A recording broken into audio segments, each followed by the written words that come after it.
da la cordial bienvenida y agradece que pues nuevamente nos dé la oportunidad de poder dialogar aquí con ustedes. Algunos de ustedes ya veo por aquí cariños conocidas, ya me conocen. Soy la doctora María de los Ángeles Sánchez Valle, soy psicoanalista y psiquiatra y por el momento estoy a cargo de la dirección de la Comisión de Difusión en APN. Y al día de hoy también voy a exponer un tema pues, bastante controversial, que es acerca de la delincuencia. Esta pregunta tan controversial y continuamente hecha de si nacen o se hacen los delincuentes, pues obviamente que existen dos grandes grupos que dicen que uno es el medio ambiente y otro que son alteraciones ya digamos per se, que ya se nace con esta situación de alteración. Es una pregunta que se viene haciendo prácticamente desde que la humanidad se organiza como sociedad, como cultura, desde que se ponen las reglas y que hay quien las transgreda. Sócrates nos decía que el hombre no es malvado por nacimiento, sino que más bien es por una falta de cultura. Por delincuente, pues es cualquier persona que transgreda la ley, que yo creo que todos en cierta manera somos delincuentes. Yo creo que alguno de aquí no puede decir que no lo ha sido, aunque sea en las multas de tránsito, a veces con tal de que no se lleve la grúa el carro, accedemos a la mordida, accedemos al soborno tal vez en algún trámite, a veces cosas mínimas, pero creo que todos de alguna manera transgredimos el orden, transgredimos la ley. Obviamente que hay de delitos a delitos, ¿no? Entonces pueden ser delitos menores, pueden ser delitos mayores. Hay un libro que a mí me gustó mucho cuando lo leí, que se llama El mal absoluto, que es de José Luis Muñoz, y se trata de lo que sucedió en Alemania cuando fue la Segunda Guerra Mundial y toda esta parte de los campos de concentración y todo el abuso que hubo de parte de los alemanes hacia judíos y gitanos, y creo que más gente fue la que estuvo afectada. Y uno de los, digamos, de los que estuvieron a cargo de un campo de concentración decía que cualquier persona en la circunstancia que a él le tocó jugar el papel en ese momento, hubiera actuado igual que él. Incluso cuestionaba a una reportera y le decía que hubiera actuado igual que como actuó él si las circunstancias hubieran sido propicias. Hay otro experimento que se hizo, que es el experimento Zimbardo, en el que se seleccionaron a gente de la comunidad y se hacen dos grupos. Unos van a ejercer el papel de carceleros o de cuidar al otro grupo que hizo como de estar detenidos, ¿no? Entonces se dan una serie de circunstancias, se ponen una serie de reglas y si querían ganar una cierta cantidad de dinero tenían que cumplir con todas las reglas que se imponen ahí.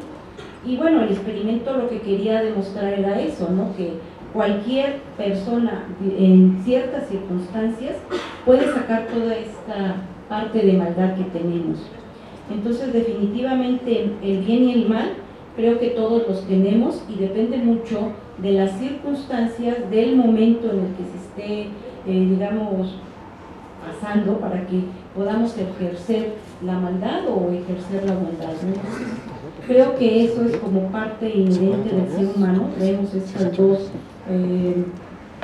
vivencias, estos dos potenciales, lo que se conoce como el yin y el yang en algunas filosofías, en algunas culturas. En México también tenemos en la época prehispánica, el otro día estaba viendo un símbolo que también es lo mismo que el yin y el yang, ¿no? Lo malo y lo bueno. Entonces, todos los seres humanos tenemos tanto bondad como maldad. ¿De qué depende que algunos podamos medio controlarla y otros que de plano no la puedan controlar para nada? Pues son varias las teorías y vamos a revisar un poquito, ¿no? La filosofía correccionista ve en el infractor un ser minusválido, un incapaz, que requiere que el Estado sea el que le limite o el que le rehabilite en cierto modo, ¿no? El ser humano tiene un mecanismo inhibidor que puede controlar descargas impulsivas. Es la corteza cerebral la que le va a dar como este retardo, como que el impulso se detiene, y ahí es donde puede darse la oportunidad de reflexionar para saber si una conducta la va a llevar a cabo o se va a detener y busca otra alternativa. Entonces esto sería desde el punto de vista biológico. César Lombroso es considerado el creador de la antropología criminal. Él estuvo haciendo varios estudios, fue a varios hospitales, fue a reclusorios, estaba como buscando si había alguna tipología, si había alguna forma de poder identificar a un criminal, si pudiéramos como determinar esta persona es un criminal o esta persona no lo es. Entonces de aquí es como viene la palabra malhechor, porque él proponía que era alguien que estuviera como físicamente con algunas características. Y pues bueno, realmente esto no es tan cierto. A veces nos cuidamos, si vamos en la calle y alguien que vemos mal vestido o maltrecho, o que lo vemos con alguna mirada media agresiva o media paranoide, y no nos cuidamos del que vemos que va de traje, de que va muy bien vestido, muy bien comportado, del que es como muy seductor, del que es muy amable, muy cortés. De ese no nos cuidamos porque pensamos que no puede ser un delincuente. Y bueno, nos llevamos las sorpresas, ¿no? De que a veces el que creemos que es un maleante resulta que no lo es, y el que está como con este tipo de muy buena persona, pues es el que nos agrede, el que nos asalta o el que nos puede causar algún mal. Entonces definitivamente no podemos considerar que haya alguna tipología física o alguna característica que determine quién es un malhechor, quién es un delincuente. Desde el punto de vista de la genética, pues tampoco hay algún gen que se haya identificado que este es el gen que transmite la criminalidad o el potencial a la delincuencia. Lo que se ha encontrado es que hay como una predisposición para tener estas características de delincuente, pero hasta ahorita no se ha visto nada, ¿no? Hay unos criminólogos que han estado haciendo varios estudios y han demostrado que los psicópatas y los criminales tienen ciertas áreas del cerebro más pequeñas. Esto lo han hecho en base a algunos criminales, sacarle varias tomografías, y se hacen estudios comparativos y se ha podido encontrar algún tipo de alteraciones. Otro de los criminólogos también es Nathalie Fontaine, que ha estado haciendo estudios en niños, y bueno, sí hay como una cierta característica que se pueden identificar en los niños, que sí hay crueldad para los animales, que sí hay encopresis, y que sí hay como esta, digamos, el jugar con fuego. Esto es como una triada que podemos ir identificando, que si lo vemos en los niños, en adultos puede llegar a encontrarse que pueden ser criminales. Algo que es de estudios genéticos es la epigenética, y los cambios heredables en la función génica que se producen sin un cambio en la secuencia del ADN. Lo que se ha visto en la epigenética es que el ambiente sí va a ser modificado, sí va a modificar la genética. Entonces ahorita lo que podemos encontrar es que sí puede haber una predisposición genética, pero el ambiente es el que va a determinar si se produce o no una cierta alteración. Y esto no nada más en la conducta, en cualquier otro tipo de enfermedad médica. Por ejemplo, en la diabetes, podemos tener un gen que transmita la diabetes, pero si no hay todas las condiciones externas para que esto se manifieste, entonces no se da la enfermedad. Si traemos un gen de diabetes y aparte no nos cuidamos, comemos cosas con muchos carbohidratos, muchas calorías, no hacemos ejercicio, pues obviamente que tenemos aquí ya todo el conjunto para que se manifieste la enfermedad. Entonces la epigenética es como darnos un cierto certeza de que no nada más es lo que traemos de carga, sino también el ambiente que va a hacer que se produzca o no tal enfermedad. Entonces, en lo que podemos concluir es que el hombre que va a ser un delincuente o un criminal son múltiples factores, como cualquier otra enfermedad. Entonces no estamos descubriendo ningún hilo negro, porque esto es multifactorial. Tiene que conjuntarse factores biológicos, psicológicos y sociales. Entonces podemos entender que todo crimen puede ser una reacción descontrolada, consciente, inconsciente o simbólica frente a un estímulo y que generalmente va a tener una motivación. ¿Cuáles son las motivaciones para cometer un delito? ¿Ustedes qué creen que pueda ser?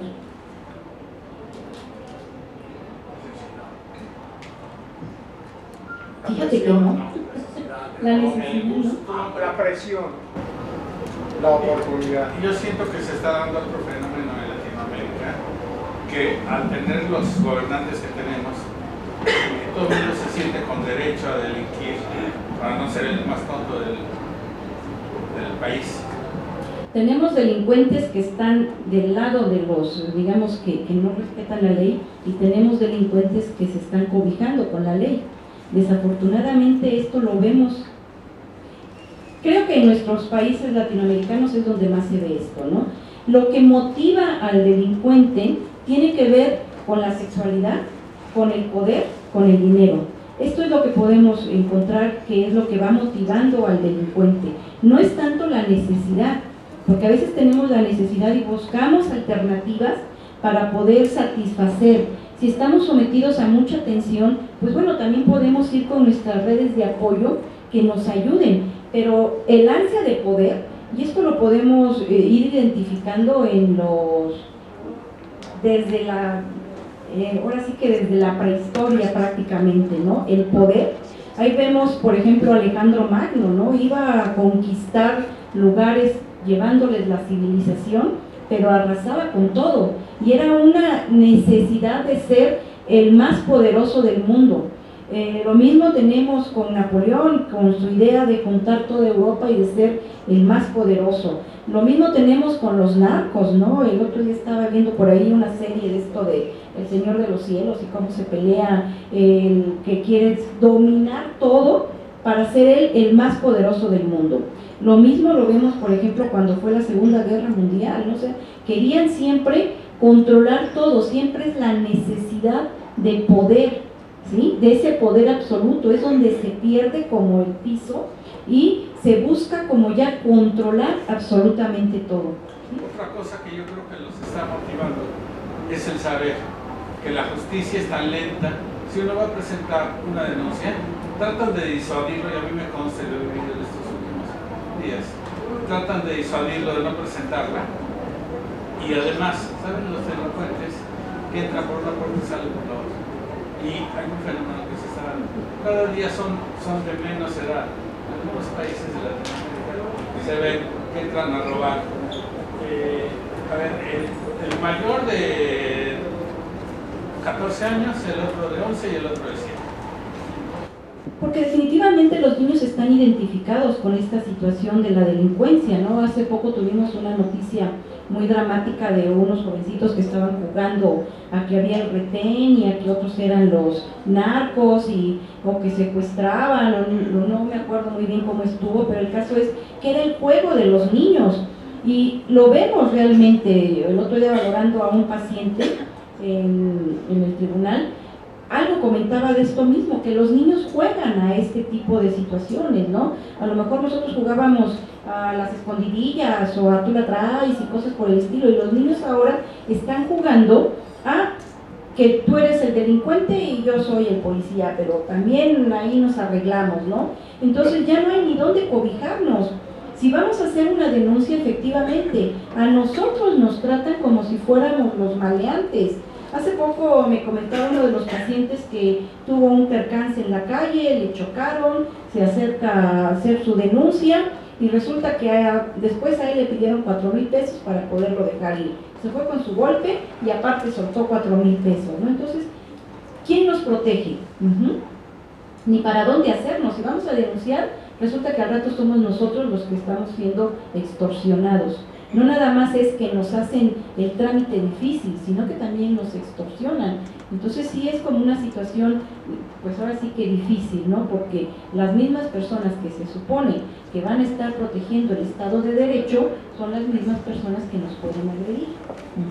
Entonces, pues podemos ver que también en esto de la religión, ¿no? Hasta tienen su santo para que se van a persignar, les piden que los proteja y que los saque bien de su negocio, de su trabajo. Y creo que esto no nada más es actualmente. Desde que yo era chica oía que había una iglesia donde iban los rateros a persinarse antes de ir a trabajar. Entonces para ellos es un trabajo, para ellos es un negocio, para ellos es una empresa. Por cerca aquí hay una famosa que le dicen la mamá Queta. Esa se dedicaba a todas las madres de los delincuentes y le oran, creo que a la Santa Muerte, no sé a quién. Y ese señor es a lo que se dedica, a orar para que todos los delincuentes salgan. Y es famosa, y según eso hay filas y filas de madres que van a llevarle su casa.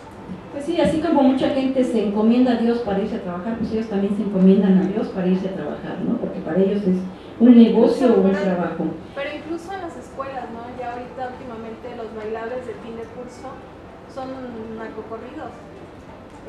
Salen los niños. ¿Esa no me la sabía? Sí, bailando en donde tienen pistolas de mentira y hacen, ¿no? Así como antes bailaban la polka, ahora bailan el narcocorrido. ¿Cómo está permitiendo el nivel educativo, ¿no? Este tipo de cosas también? Desafortunadamente eso es lo que vemos socialmente, no estamos como inmiscuidos en todo este tipo de situaciones. Por eso insisto, el criminal o el delincuente es multifactorial, es biológico porque podemos tener alguna falla, o puede ser social o puede también ser psicológico, que bueno, lo psicológico es lo que vamos a revisar al final porque es lo que da como la mirada psicoanalítica a toda esta situación que se está presentando. Entonces es lo que estamos comentando, ¿no? El tipo de valores con los que son educados, el medio ambiente donde se están desarrollando, es lo que va dando todo este proceso de idealización, todo este proceso de identificación. ¿Con qué se están identificando nuestros niños? Si ven que el narco pues es el que trae las mejores camionetas, es el que tiene las mejores casas, es el que tiene poder, es el que tiene como las mujeres más bonitas. Entonces finalmente con esto es con lo que se están identificando. Su identificación va a ser a partir del poder y el dinero. Bueno, entonces considerando que el ser humano normal, y esto de normal siempre lo pongo entre comillas porque pues es como muy difícil poder decir que es normal, ¿no?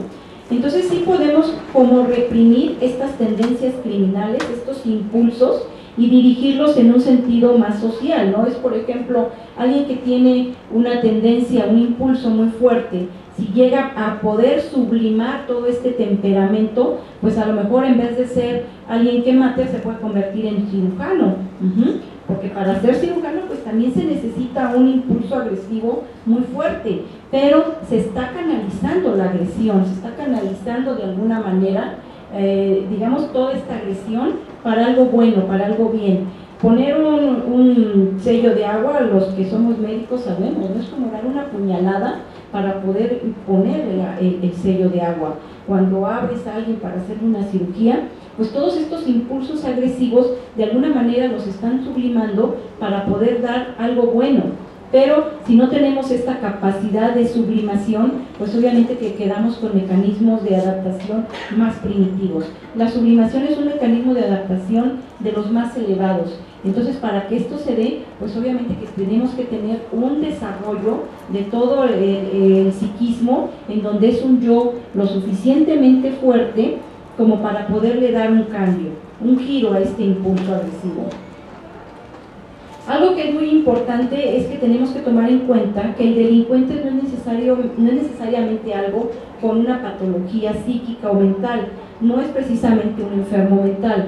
Si estamos hablando que se trata de un enfermo mental, entonces ya no lo podemos catalogar como un delincuente, ya lo vamos a catalogar como un enfermo mental. No les había comentado, yo soy perito en materia de psiquiatría para el Tribunal del Distrito y precisamente es lo que hacemos. Si alguien tiene una enfermedad mental, entonces ya no se le va a tratar igual que alguien que no tenga una patología. A este se le va a dar como protección por parte de los médicos, de los psiquiatras, a darle medicamento, a tratar de conseguir redes de apoyo, que bueno, en lo teórico puede ser muy bonito, en la realidad pues obviamente que no se da tal cual, ¿no? Entonces sí nos tiene que quedar muy claro que ser delincuente no es precisamente ser enfermo mental. Muchas veces a mí me preguntan que si los esquizofrénicos llegan a cometer muchos delitos. La verdad es que no cometen tantos delitos, son pocos los enfermos mentales que realmente cometen un crimen o que realmente llegan a cometer algún delito. No es lo frecuente que el enfermo mental sea un delincuente. Entonces tenemos que personas normales pueden tener como lo que se considera una mala conciencia, no se está organizando bien toda esta parte de lo que es el super yo, que es el que va a estar regulando. Pero sí son personas que tienen la capacidad de querer y entender adecuadamente lo que están haciendo. No son personas psicóticas, no son personas enfermas, su juicio de realidad está conservado y eso es lo que hace la diferencia entre un enfermo mental y una persona que no es enferma mental y que va a ser imputable al 100%. Pueden a veces tener como algunos atenuantes, pero por ejemplo, si alguien se droga o se emborracha y comete un delito, eso no es un atenuante porque finalmente él decidió tomar o drogarse o emborracharse, ¿no? Entonces esos no son atenuantes.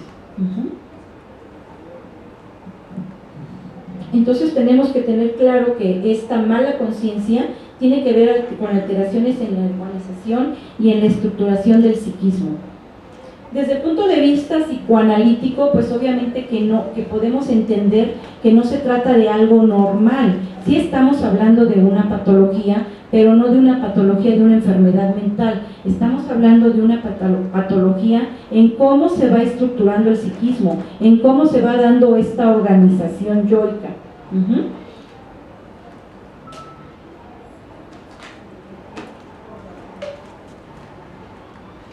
A grandes rasgos podemos ir entendiendo esta parte, ¿no? El narcisismo primario es esta etapa en donde el niño está completamente unido a su madre, es una unidad en donde el niño junto con la mamá está completamente satisfecho, no necesita nada, no necesita, digamos, ser cobijado, ser atendido, ser alimentado, todas sus necesidades están cubiertas. Si nosotros nos quedamos como con esta estructura de personalidad, si no se da un desarrollo adecuado, pues entonces vamos a caer en problemas de psicosis. Si estamos hablando de alteraciones muy primarias, pues obviamente que pueden ser incluso hasta situaciones autistas. Obviamente que esto sí es una patología grave. Aquí también tenemos que tomar en cuenta que volvemos a lo mismo, tienen que ser situaciones biológicas y aparte la situación que se va dando en la relación con la madre y el bebé. Para el niño lo más importante es la mamá, pero obviamente que en esta situación de unidad pues también entra el padre. Winnicott nos habla de la madre suficientemente buena, pero también atrás de una madre suficientemente buena tiene que estar un padre que es el suficientemente bueno para poderle dar el sostén a la madre. Entonces, si nosotros tenemos un narcisismo primario en donde no se da un desarrollo adecuado del yo, en donde no queda una diferenciación entre lo que soy yo y lo que es el otro, entonces estamos hablando de situaciones psicóticas. No hay un juicio de realidad, no hay como esta parte donde el yo nos puede dar la diferencia entre lo que es lo interno y lo externo. Hay toda una serie de confusión, de desorganización, de desligamiento, entonces no hay nada organizado. Si se cumplen ciertas situaciones de que el niño pueda seguir avanzando en su desarrollo, podemos pasar a lo que es el narcisismo secundario, en donde ya se empieza a hacer como esta diferenciación entre lo que soy yo y lo que es el otro. Se va dando esta separación, esta individuación. Todavía no está completamente estructurado el psiquismo, apenas se empieza a dar esta diferenciación, apenas se empieza a organizar el yo, apenas se empieza a ser fuerte. Aquí es donde encontramos todas estas alteraciones en lo que son las perversiones, en lo que es el sadismo, en lo que es el masoquismo, situaciones limítrofes, falta de control de impulsos, pensamientos de omnipotencia, en donde yo soy el más poderoso, en donde yo lo puedo todo, en donde se quiere como abarcar demasiado. Entonces, donde encontramos estas alteraciones, pues precisamente es en esta etapa del desarrollo. Aquí es donde se van a quedar como sin poderse diferenciar adecuadamente, no se pueden dar estos límites, no se respetan estos límites. Si podemos seguir avanzando en nuestro desarrollo, pues obviamente que entramos a lo que es el complejo de Edipo, en donde ya está mamá, papá y el bebé. Ya se empieza como a reconocer estas dos situaciones de lo externo, de lo interno, ya se tiene como este juicio de realidad, ya se puede como hablar de que estamos en una etapa de neurosis. El tipo de neurosis que se dé pues va a depender del tipo de mecanismos de adaptación que se estén utilizando. De acuerdo a cómo se da la resolución del Edipo, es donde ya vamos a poder aceptar que los papás están sin nosotros y nosotros podemos estar sin los papás. Esto es lo que se considera como lo más sano. Desafortunadamente creo que no todos podemos decir que llegamos a todo esto, ¿verdad? Pero esto es lo que se puede considerar que ya se ha resuelto la situación edípica. Entonces, como estábamos comentando, donde encontramos toda la patología que se refiere a la delincuencia, pues nos estamos enfocando más que nada al narcisismo secundario. La libido que se va a sustraer del mundo exterior se va a poner en el yo, entonces por eso se hace un yo como muy grandioso, como que desea siempre manipular, como tener siempre todo, ser los más importantes, ¿no? Siempre es, mi carro tiene que ser mejor que el tuyo, mi casa tiene que ser más grande que la tuya, siempre es como con esta grandiosidad. En esta etapa el yo se empieza a organizar, se empieza a desarrollar, se empieza a fortalecer, pero todavía no se tiene un yo lo suficientemente fuerte como para que pueda contender con todos nuestros impulsos internos y además con todos los requerimientos externos. Se va dando como esta diferenciación de lo que soy yo y de lo que es el otro. Entonces empieza a darse también lo que son las identificaciones en lo que es el ideal del yo, lo que yo quisiera ser y también el yo ideal, lo que fui que fui ese completud con la madre, ese sentimiento oceánico de nirvana, de donde no se tiene ninguna necesidad, de donde se tiene todo completo. Si nosotros nos preguntamos por qué el yo retira su libido del objeto, pues obviamente que la frustración es uno de los principales mecanismos en los que se encuentra. Obviamente que ninguna mamá puede satisfacer al niño al 100%, siempre va a quedar como algo en donde no se puede dar completo. Entonces, esta frustración que se le va dando al niño, pues obviamente que es lo que va dando la falta y es lo que va permitiendo también un desarrollo. Entonces, todos los seres humanos estamos en falta, nadie puede estar completo. Algunas veces hay esta idea de que ya encontré mi media naranja, ¿no? Y entonces ya 1 más 1 y seguimos siendo 1. Pero no, 1 más 1 tenemos que ser siempre 2, no somos la mitad de nada. Simplemente tenemos que reconocer esta falta y mi falta y la falta del otro, y bueno, pues ya vamos a tener como esta situación de pareja. Pero finalmente sí tenemos que reconocer esta falta. Cuando nosotros estamos como en esta etapa de desarrollo, el objeto de deseo del niño pues va a ser la madre, y él piensa que él va a satisfacer completamente a esa madre, y entonces él siente que es el objeto de deseo de la madre. Cuando él se da cuenta que no es así y que el objeto de deseo de la madre está en el padre, pues obviamente que eso también lo frustra, y eso es lo que hace que se vuelva como esta situación edípica, que a veces se pueden quedar fijaciones, que a veces se puede quedar anclado como en esta etapa del desarrollo. La primera reacción del niño ante esta situación pues es la negación. O sea, no es verdad que mi mamá prefiera a mi papá, mi mamá me prefiere a mí, pero obviamente que esto no es real, y entra la realidad a decirle no es cierto. Pero si el niño no es capaz de poder aceptar esta situación triádica, pues obviamente que viene lo que se conoce como la renegación. Y es cuando el niño se da cuenta que la madre tiene acceso al goce solamente a través del padre, y él es el que quiere ser como el papá.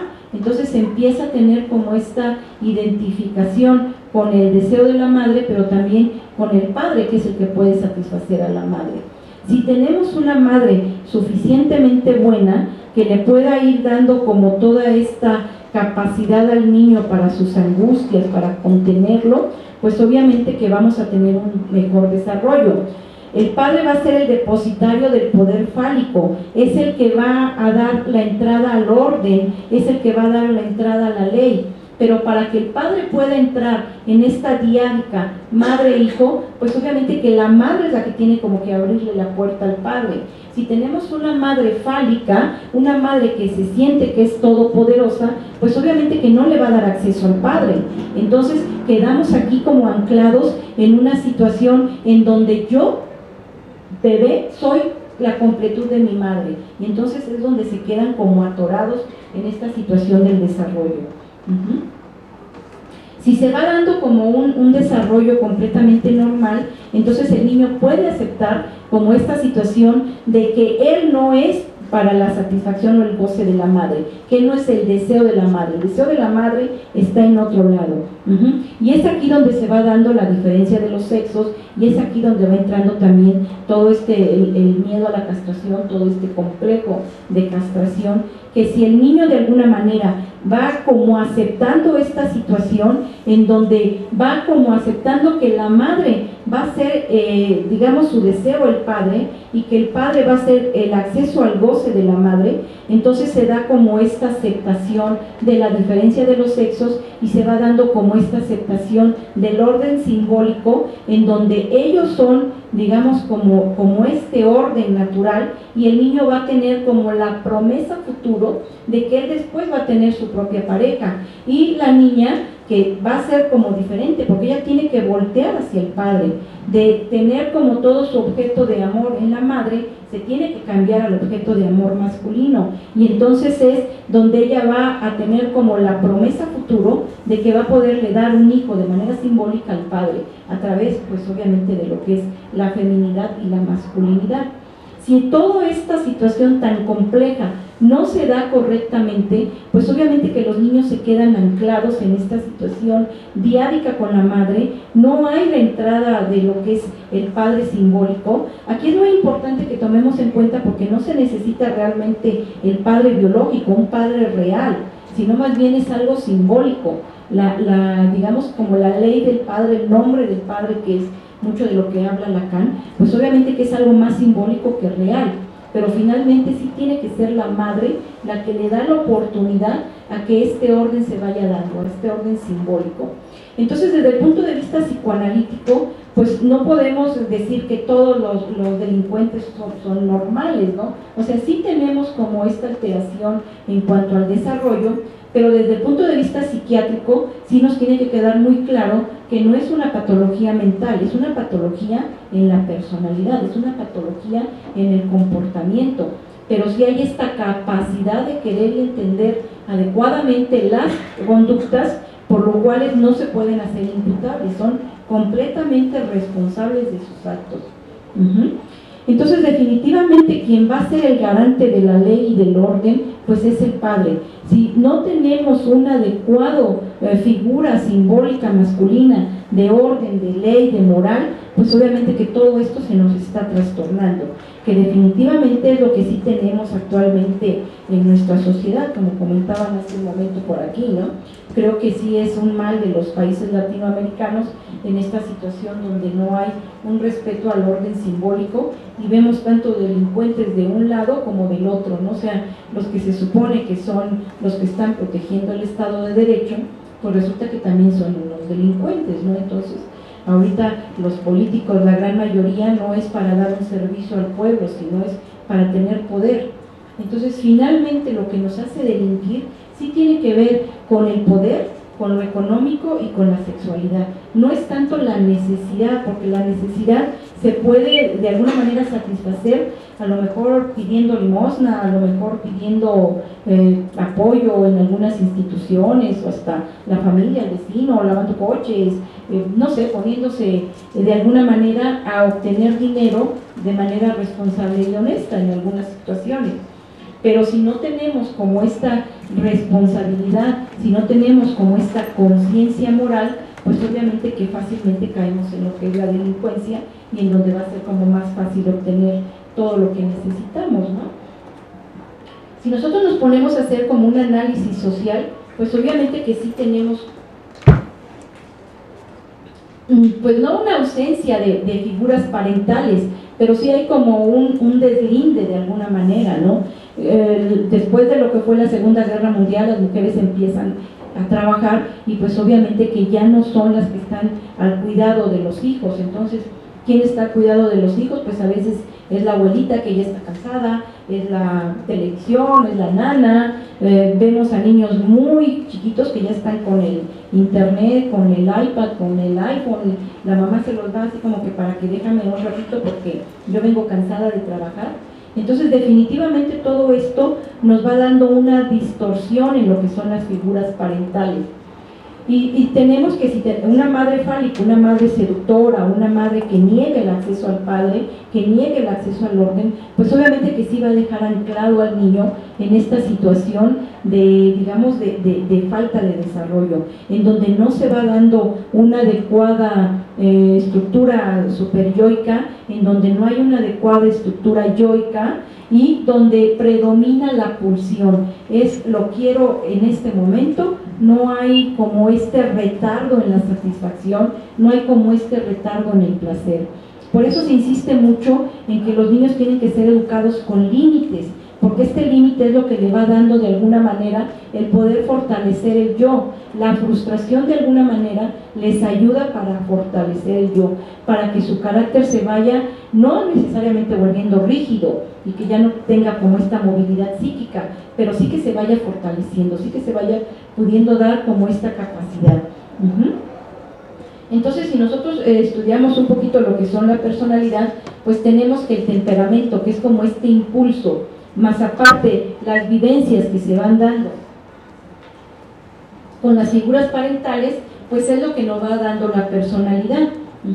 Y dependiendo del tipo de personalidad que tengamos, pues obviamente que es donde podemos tener un poquito más de acceso a lo sano.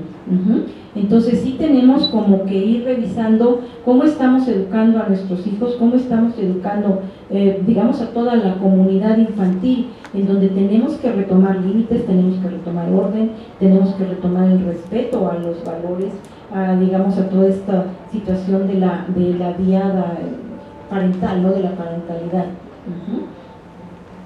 Entonces definitivamente desde el punto de vista psicoanalítico sí tenemos que estas alteraciones en el desarrollo son los que nos van dando la pauta para que podamos transgredir los límites, para que podamos transgredir el orden. Si no tenemos una adecuada estructura yoica que pueda contender con nuestros impulsos y que nos pueda dar la facilidad para retardar y para poder obtener, pues obviamente que sí caemos en donde lo quiero rapidito y de buen modo, ¿no? Entonces sí hay como esta situación en donde es importante toda esta figura parental para que se nos dé la adecuada situación. No nada más es la sociedad la que nos va a dar como la pauta, porque finalmente la sociedad pues la vamos haciendo todos, ¿no? O sea, ¿dónde están los valores? ¿Dónde está como qué es lo que es un delito y qué es lo que no es un delito? Pues obviamente que tiene que ver de acuerdo a las sociedades, porque lo que es un delito aquí puede no ser un delito en culturas orientales, ¿no? Entonces definitivamente sí tiene que ver un poquito cuáles son las situaciones del delito, las normas, las reglas, y de acuerdo a nuestra capacidad las podemos respetar o no. Bueno, no sé si tengan algún comentario o algo que quieran que podamos discutir en este aspecto. Yo es lo que preparé aquí teórico, pero pues más que nada es como hacer una interacción con ustedes. Sí. Alguna ocasión escuché hace poco que no le permitimos a niños el anhelar algo porque ya se lo estamos dando por adelantado. O sea, le matamos ese deseo de anhelar algo, sino casi como que eliminamos y se lo damos. Sí, esto es algo muy importante de lo que usted está comentando, porque es precisamente esta parte de la cuestión del narcisismo, en donde tenemos un deseo e inmediatamente está satisfecho.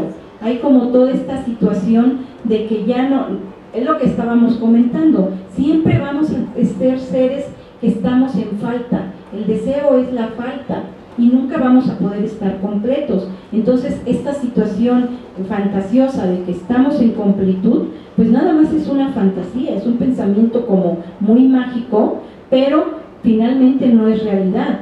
Entonces, si nuestros niños les estamos dando como todo, en alguna ocasión sí me ha tocado ver una pareja de papás que aparentemente pues eran, digamos, una familia aparentemente funcional, y revisando qué era lo que había pasado, porque el hijo sí era delincuente, estaba en problema de drogas, y pues obviamente que para drogarse también caen en lo que es el robo.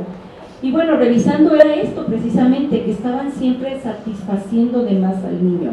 Traía carro desde muy joven, no había límites, estaba en las mejores escuelas, tenía, a veces a nuestros hijos apenas si les podemos dar una cierta cantidad, bueno, pues él tenía el doble y más, ¿no? Entonces, si le estamos dando de más a nuestros hijos, entonces hay como esta fantasía de que todo lo pueden, y entonces ya no hay un respeto para los demás, ¿no? Entonces hay como esta necesidad de tener siempre el poder y el control absoluto.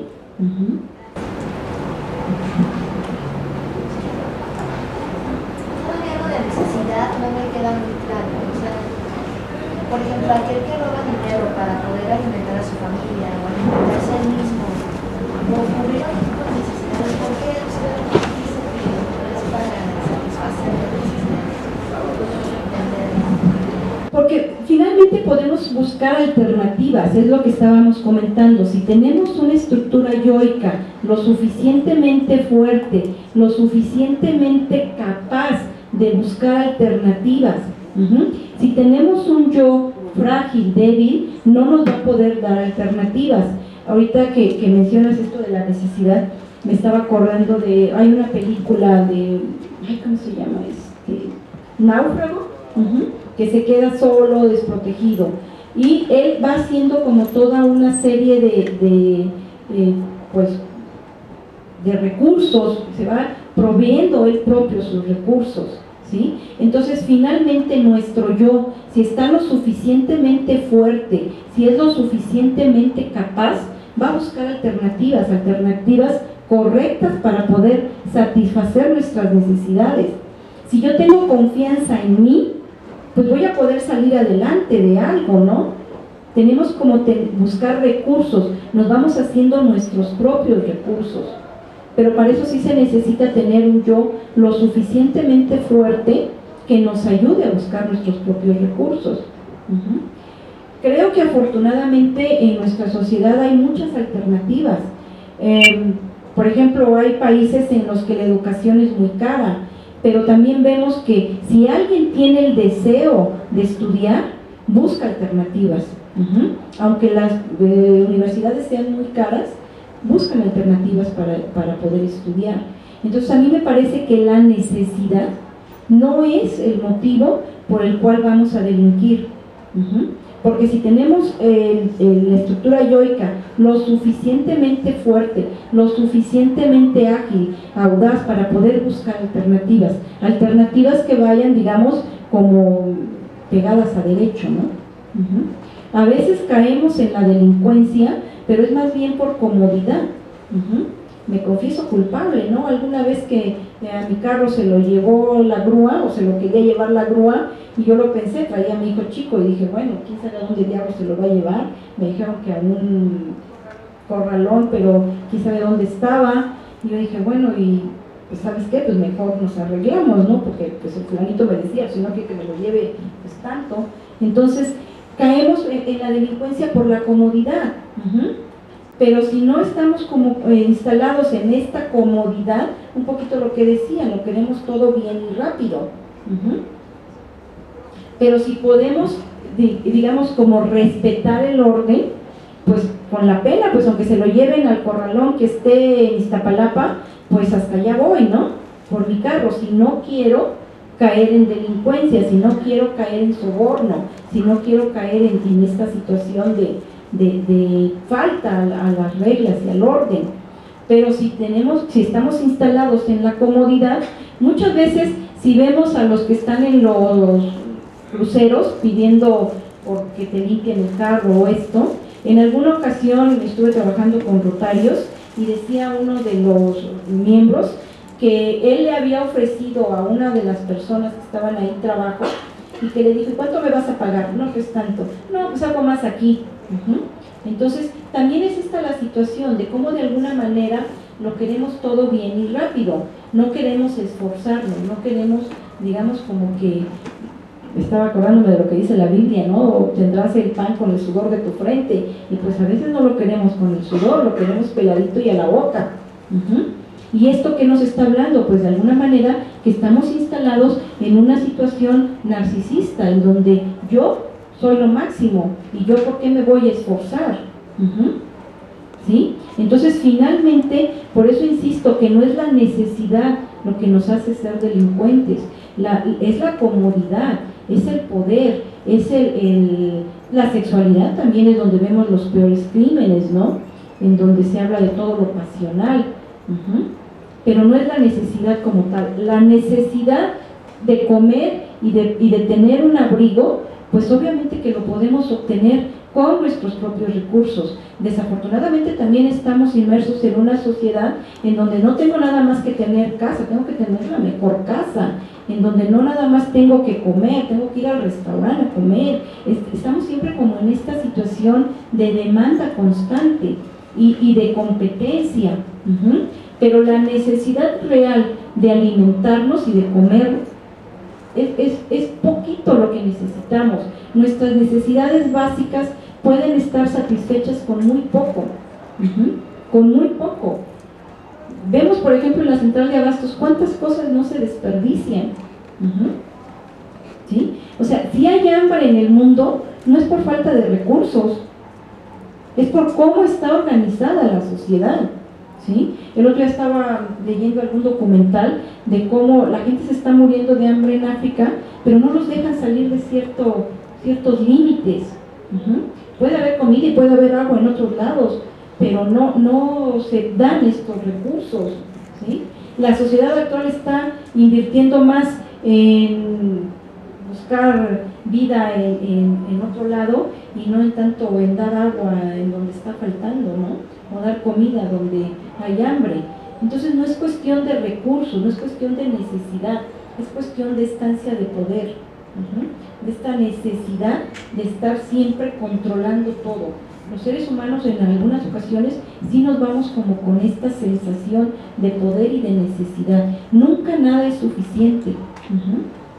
Y realmente nuestras necesidades básicas son bien poquitas. La mayoría de las veces, todos los que estamos aquí, tenemos más de lo que necesitamos. Entonces, insisto, me parece que no es la necesidad la que hace que la gente robe. Es esta situación social que se ha estructurado de alguna manera en la que se pueden estar muriendo de hambre, pero el que está junto no le da de comer. ¿Sí? Tenemos que dar no lo que nos sobra, sino es cuestión de compartir, pero estamos ya instalados en una situación social en donde no se da este tipo de recursos, no se reparten adecuadamente. Por eso insisto, no nada más es la cuestión biológica, la cuestión genética, la cuestión psicológica, es biopsicosocial. ¿Sí? Entonces, no sé si queda clara la idea de que no es la necesidad de comer lo que me va a hacer ser delincuente, de alguna manera.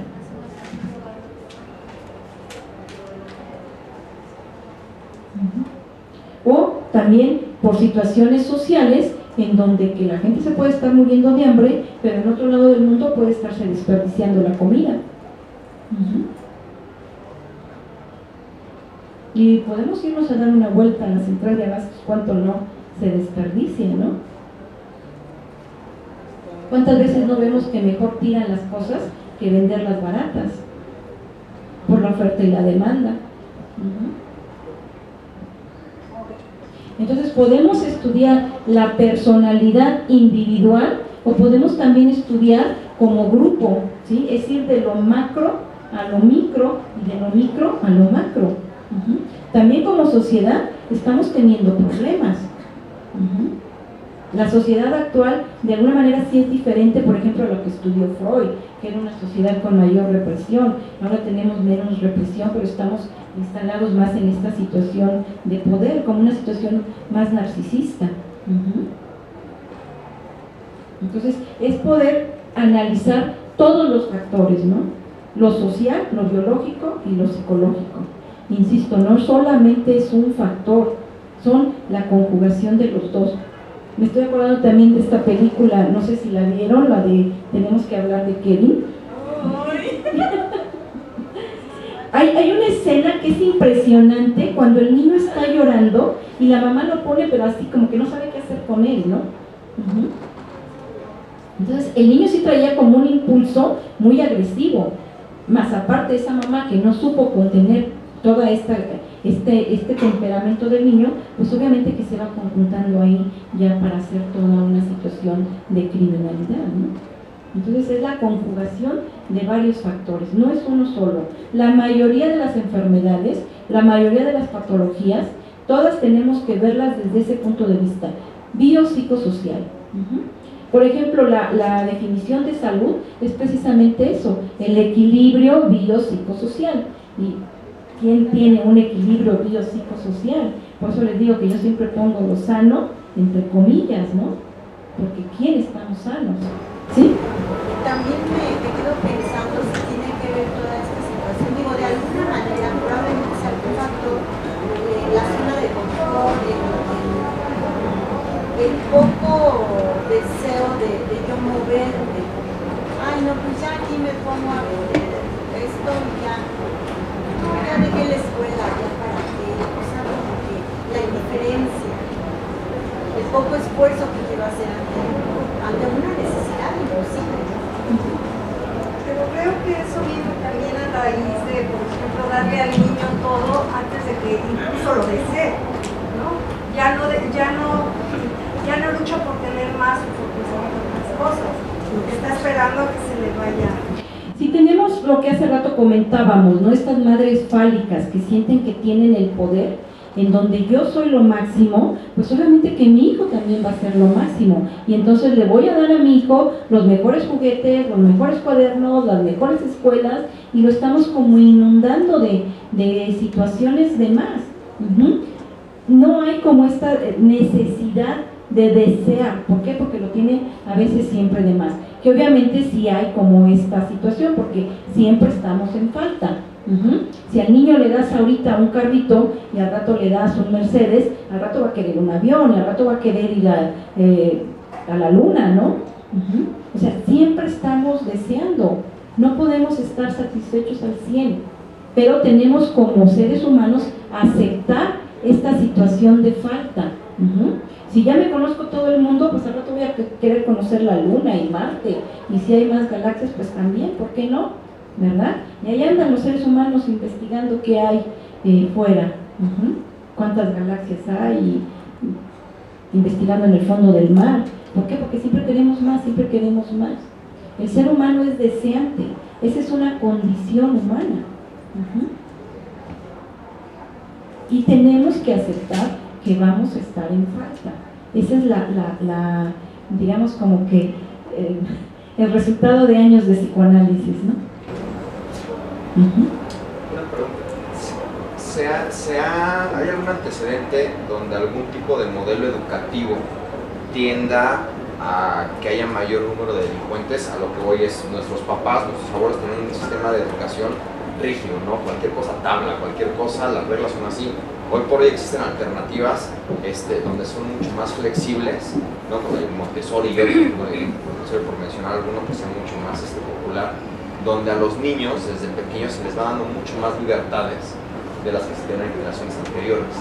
Eso puede ser un factor para que vayan perdiendo esa distinción de límites durante su desarrollo y puedan caer en ser delincuentes.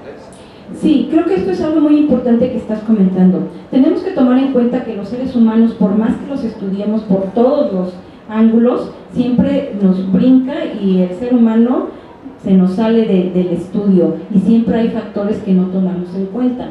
Pero sí se ha visto que una educación, lo que estábamos comentando, con límites, se insiste mucho en la educación de los niños a que respeten límites. Obviamente que límites, digamos, adecuados, porque también teníamos la situación antigua, cómo se educaban a los niños, que eran a base de maltrato físico, tal cual, ¿no?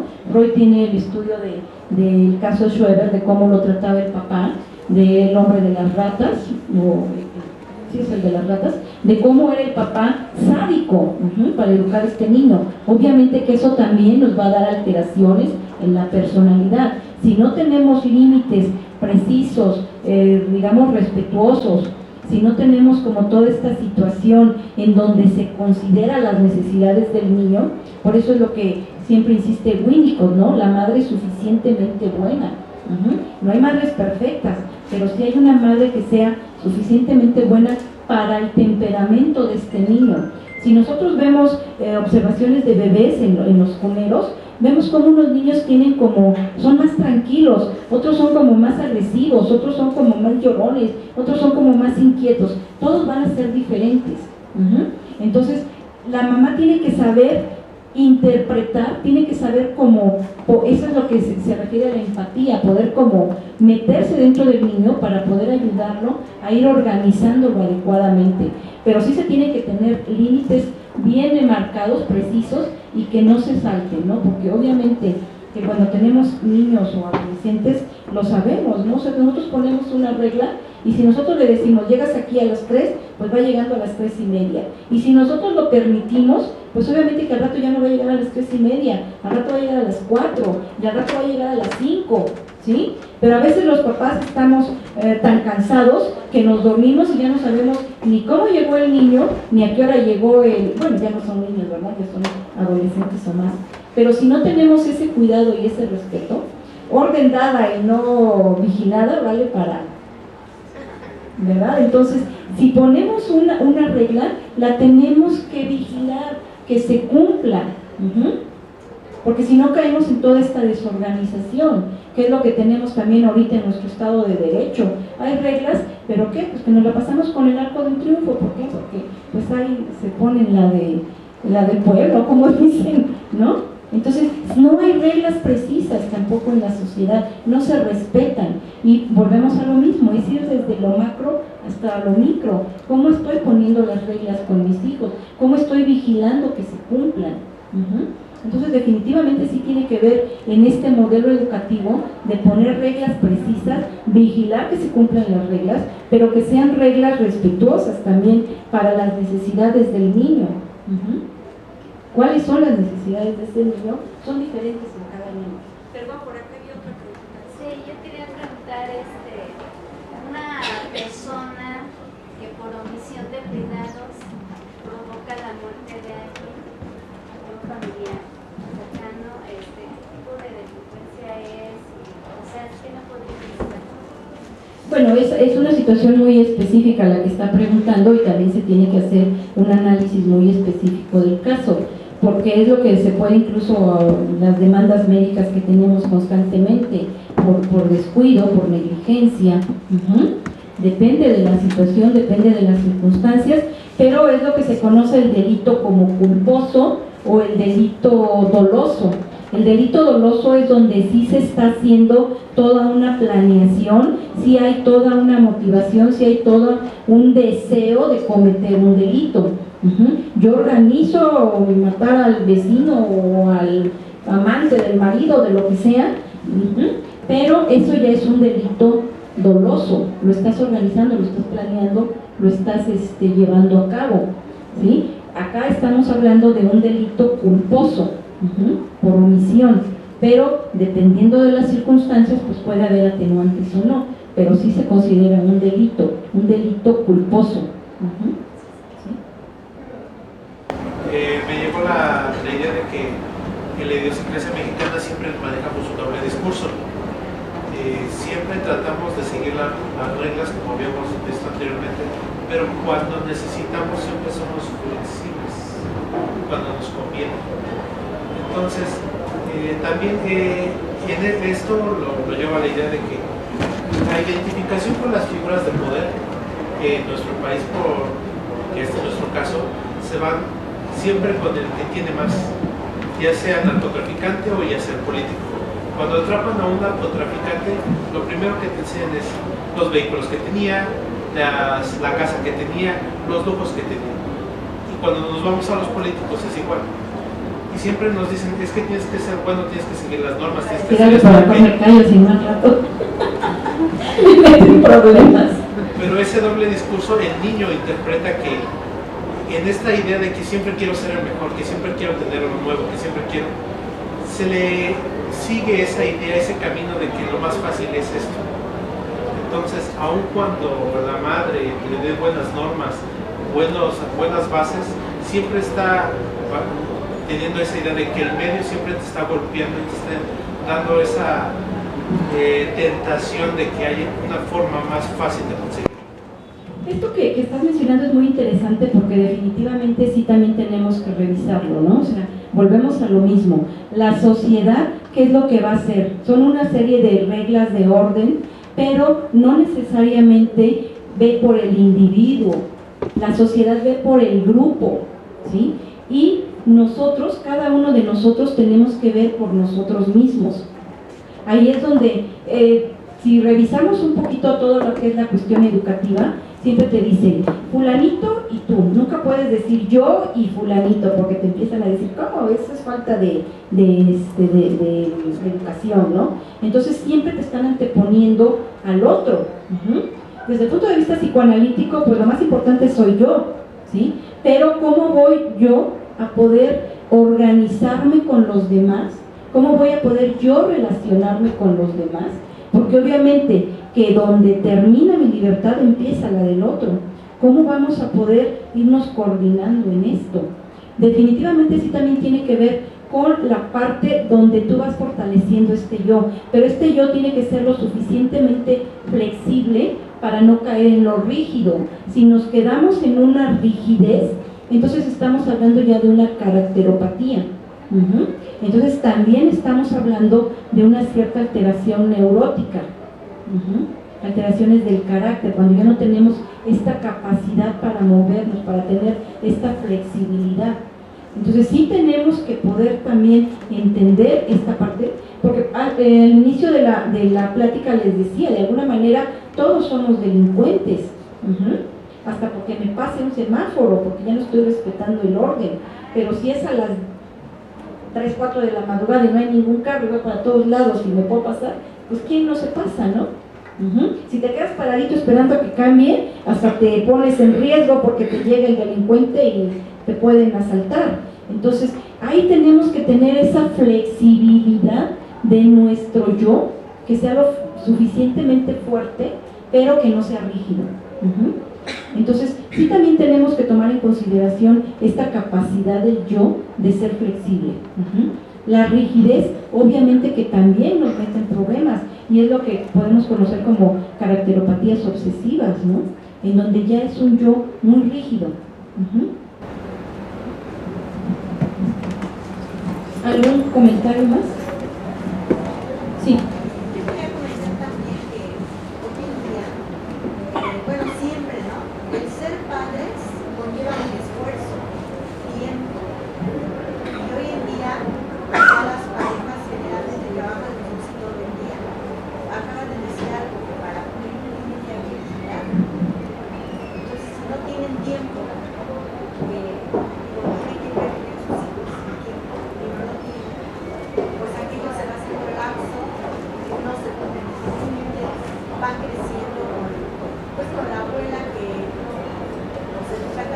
Que dicen que los abuelos son para consentir. Entonces, realmente, pues sí hay una distorsión de toda esa situación de límites de voluntad. Y entonces, pues los papás. Definitivamente sí tiene también que ver esta situación. Se hicieron estudios en Estados Unidos en la posguerra, en donde la mayoría de las familias estaban como con la ausencia del padre, y es donde se ha visto que tienen mayor índice de delincuencia. Les comentaba, en los peritajes que yo he hecho, hasta el momento no me he encontrado una familia estructurada en las valoraciones que hago. Generalmente son familias desestructuradas o familias disfuncionales. Entonces sí tenemos que ver también esta situación en donde la pareja parental ya no está cumpliendo con una función de proporcionar adecuadamente el cobijo a este niño, ¿no? O sea, el niño tiene que tener sus necesidades satisfechas. De alguna manera siempre vamos a estar en falta. Ninguna mamá va a poder satisfacer a su hijo al 100%, ni darle cubrir todas sus necesidades. Pero obviamente que si de 10 fallamos una, pues no hay tanto problema. Pero si de 10 fallamos 9, pues estamos en problemas realmente serios. Entonces, lo que estamos viendo en la sociedad actual es que muchas veces las mujeres deciden ya no tener hijos. Y bueno, pues bien por ellas, ¿no? Cada quien toma su decisión adecuadamente, pero definitivamente poder combinar el maternaje con una situación de mujeres fálicas, en donde tienen como toda esta situación de poder, en donde hay como, vemos las empresas, te piden que trabajes creo que más de 10 horas, ¿no? Y luego si te tienes que trasladar que hasta Santa Fe y vives en Catepec, por ejemplo, ¿no? Entonces, ¿cuánto tiempo hacen de transporte? Más aparte de lo que están allá, ¿a qué hora ven al hijo? Llegan a dormir. Entonces, definitivamente sí hay un descuido en esta situación del maternaje. Ser mamá es una responsabilidad muy grande. Definitivamente sí se tiene que dar un tiempo a ese niño, sí se tiene que cubrir las necesidades de ese niño. Si no se tiene el deseo de, pues ahora sí que de cuidarlo, y si no hay como ese compromiso, pues si deciden no tener hijos, pues está bien. Sin embargo, la sociedad finalmente siempre está como que, ¿y para cuándo te casas? ¿Y para cuándo tienes hijos? ¿Y para cuándo esto? ¿Y si ya tienes un hijo? ¿Y para cuándo el otro? ¿Y la parejita? Entonces siempre hay como muchas demandas, ¿no? Entonces, para poder solventar todo este tipo de situación, definitivamente sí tenemos que tener un yo lo suficientemente fuerte, un monto de egoísmo también importante para poder decidir y sin que haya presión externa, ¿no? Entonces volvemos a lo mismo, la estructura yoica es lo que nos va a dar la pauta para poder contender tanto con nuestros impulsos internos como con las demandas externas, ¿no? ¿Sí? Gracias. Muchas veces está comentando de esas mamás fálicas. Así como hay mujeres que piensan ya no tener hijos, hay mujeres que quieren ser mamás a toda costa. Y anteriormente mencionó que era el niño un objeto de satisfacción para las mamás fálicas, que ahí se distorsiona el desarrollo del niño. ¿Cómo es que sucede esto? Definitivamente que para que haya una situación de desarrollo normal, sí se necesita que esta madre ponga también, digamos, le dé la entrada al padre. Pero si es una mujer que desea tener un hijo a toda costa y que vemos incluso que la fertilidad les puede dar la oportunidad de ser madre sin contar con el padre, imagínate cómo va a ser este niño, en donde están cumpliendo como ese, digamos, ese deseo de completud. El niño puede ser lo que se refiere un significado fálico para la mamá. Se está completando a través de ese niño, en donde ya se vuelve como poseedora de este niño. Por eso es muy importante que se puedan revisar, digamos, todas las expectativas de si una mujer quiere ser madre sin tener a un padre, o sea, qué es lo que se está, cuál es la expectativa. También se tienen que revisar todo este tipo de situaciones. Es una situación muy compleja, muy compleja, pero definitivamente un niño sí tiene derecho a tener una mamá y un papá. Pero ese niño, bueno, generalmente dentro también de sexual, de relación femenina, las mamás, las mujeres, yo no necesito un hombre que me mantenga, ¿no?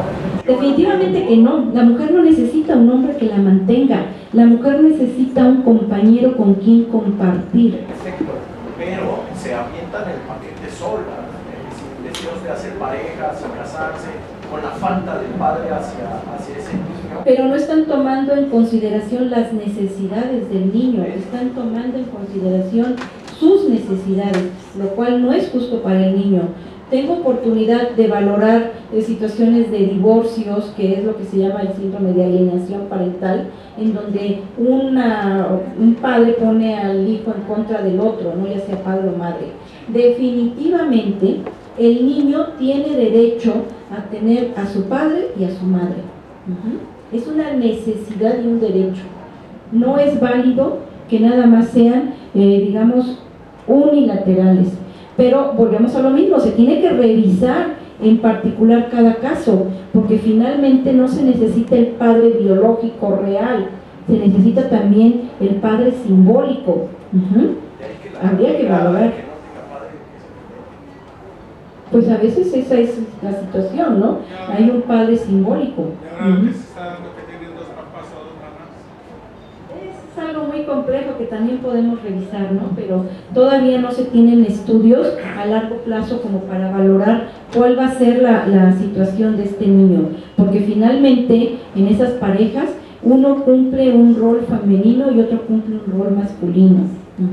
Pero obviamente que también tenemos distorsiones en su desarrollo, con el respeto que me merecen, pero no podemos dejar de ver que hay alteraciones en su desarrollo. ¿Sí? Nada más para complementar, yo he tenido la oportunidad de trabajar con padres de familia en talleres y precisamente viendo como parte de los talleres también los temas de límites y comunicaciones. Algo con lo que me he topado en mi experiencia en base a la pregunta de los modelos educativos, no tanto en la escuela sino en la familia, es que pues es una realidad que las generaciones anteriores vienen de modelos educativos autoritarios.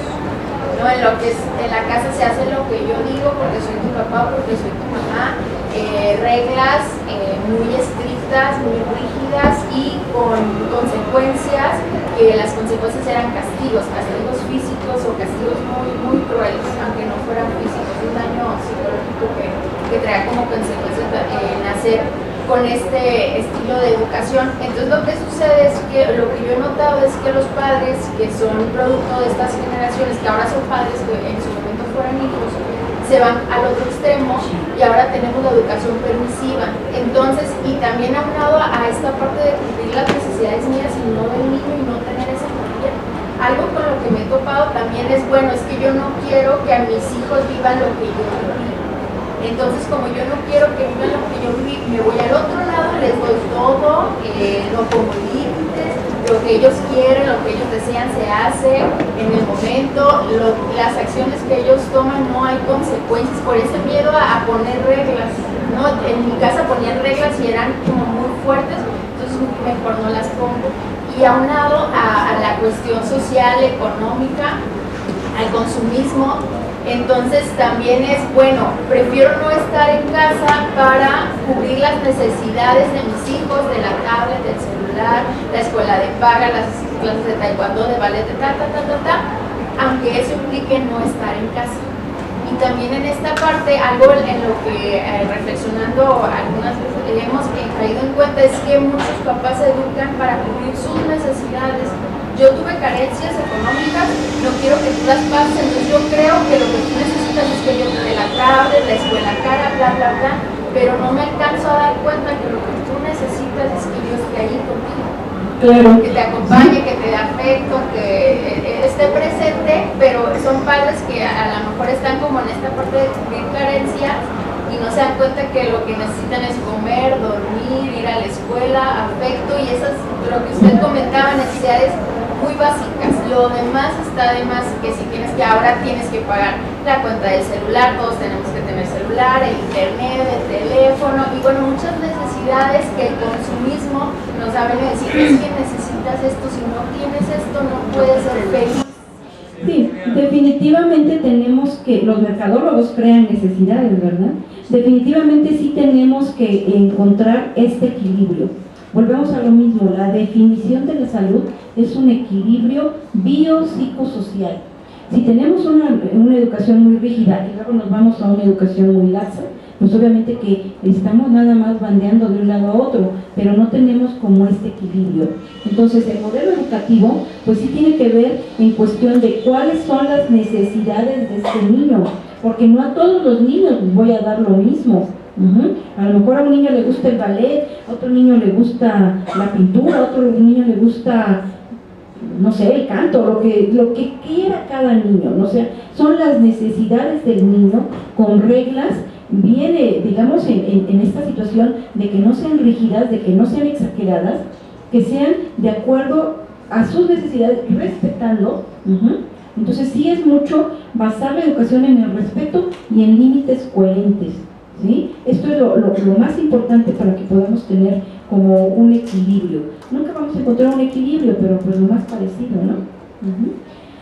Bueno, pues quiero agradecerles el que nos hayan acompañado en esta ocasión. El tema es muy interesante, da para mucho, pero pues obviamente que aquí es como un poquito más coloquial y es un poco de compartir opiniones, ¿no? Entonces, pues les agradezco que nos hayan acompañado. A nombre de la Sociedad Psicoanalítica Mexicana les doy las gracias. Agradezco también a la Cafebrería del Péndulo esta oportunidad que nos da de estar en contacto con ustedes.